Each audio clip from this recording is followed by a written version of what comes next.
Higit 8 milyong piso halaga ng hinihinalang cocaine ang nasabat sa bagahe ng isang Pinay mula sa Addis Ababa, Ethiopia. Posas ang sumalubong sa Pinay na si Zinaida Losloso, 49 anyos, ng Ilayang Iyam, Lucena City. Inaresto si Losloso ng mga tauhan ng NAIA Interagency Drug Interdiction Task Group nang makuhanan ng higit 3 kilong cocaine sa kanyang bagahe.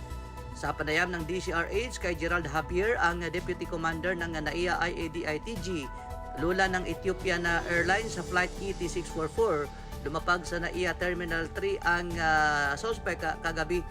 Ngunit nang dumaan sa X-ray machine ng customs, nakitaan ng kakaiba ang laman sa luggage ni Losloso. Dito na tumambad ang illegal drugs na nakatago sa luggage nito.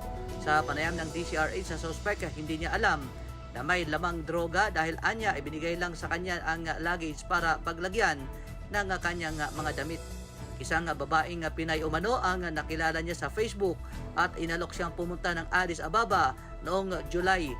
Pinangakuan umano siya ng malaking pera pero ngunit di naman niya alam na ganito pala ang kahinatnan niya.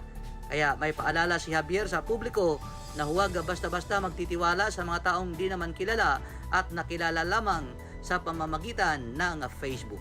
Mula sa kanunan sa Pilipinas, sa DCRH. Ako si Nochika Castro, tuloy sa pagbabalita, tuloy-tuloy sa serbisyo, sama-sama tayo, Pilipino.